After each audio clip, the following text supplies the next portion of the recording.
Hello viewers, welcome back to రెసోసియా channel.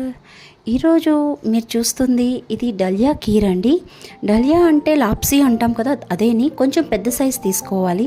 Actually ఇది మా ఇంట్లో ఎప్పుడు నేను చిన్న తెప్పిస్తాను. ఈసారి నాకు కొంచెం పెద్ద సైజ్ వచ్చేసరికి ఆ టేస్ట్ నాకు ఉప్మా కంటే కిచడీ కంటే కీర్ గుర్తొచ్చింది. ఏదైతే మా మమ్మీ మాకు చిన్నప్పుడు చేసి పెట్టేది.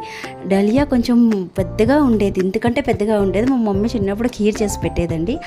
ఆ ఖీర్ టేస్ట్ అయితే నాకు ఈ డలియాలు తెలిసింది. అందుకే నేను కూడా ఆ ఖీర్ చేసి మీకు కూడా షేర్ చేద్దాం అనుకుంటున్నాను.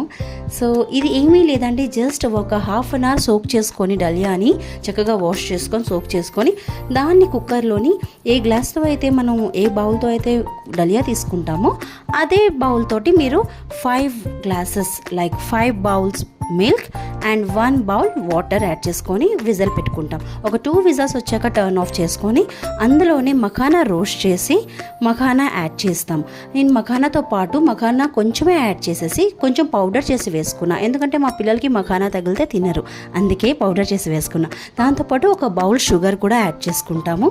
మొత్తం వేసి అంతా మిక్స్ చేసిన తర్వాత 1 స్పూన్ డేట్స్ పౌడర్ అండి. ఇది నేను ఇంట్లోనే మేక్ చేసుకున్నాను. మీరు కావాలి అనుకుంటే మార్కెట్లో అవైలబుల్ ఉంది.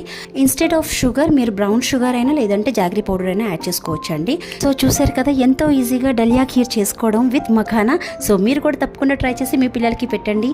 Thanks for watching, bye bye.